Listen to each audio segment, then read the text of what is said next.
Well, before the break, we learned about different health scares that can strike at any age. Add another one to the list, chronic kidney disease.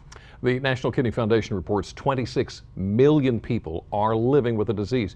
And just like those other ailments we discussed just moments ago, kidney disease can develop at any age. Just ask Maddie Ferner, diagnosed with incurable kidney disease when she was just a child. Now, at 17, Maddie's doing just fine, and it's all thanks to the incredible gift of life from someone she did not expect. I'm good. How are you guys? Joyful hugs for Jen Scully. Stretching lines. Let's go. The physical education teacher is back at school after 5 weeks away. The kids miss her and we missed her.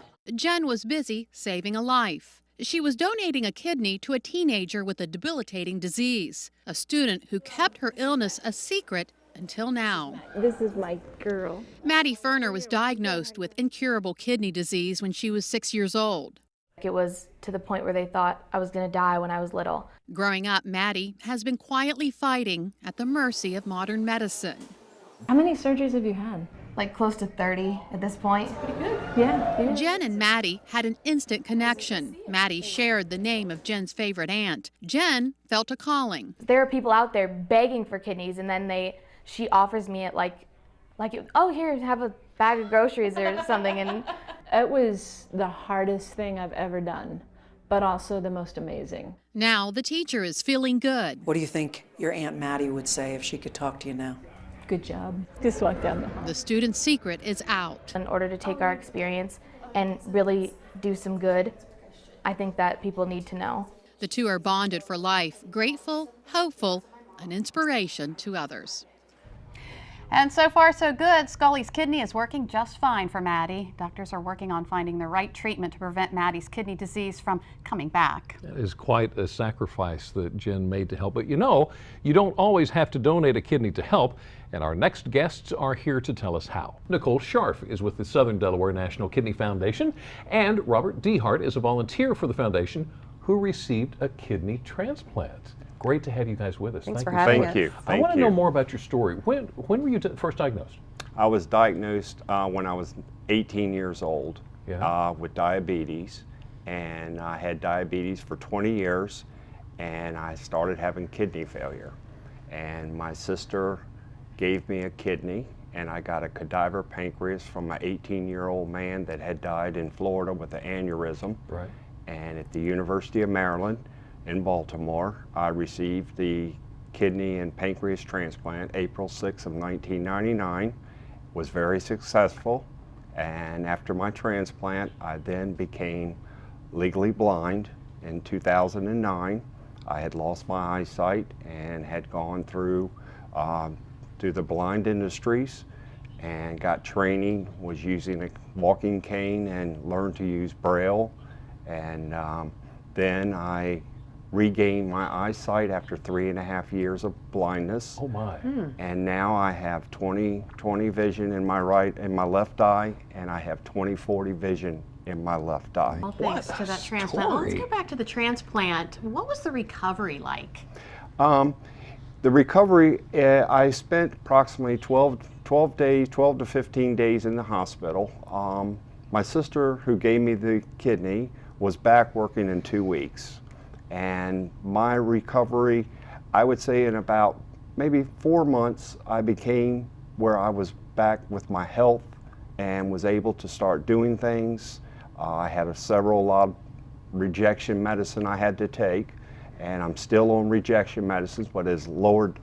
I was doing 60 pills a day for the first 3 months. That's to make sure there was no rejection, Right. which I've never had a rejection.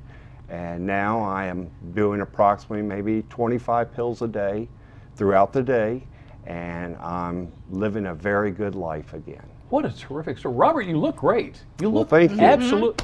Nicole, Robert comes to you. What does the Kidney Foundation do? Well, this is what the Kidney Foundation is all about. It's patients like Robert, it's volunteers like Robert that sustain us.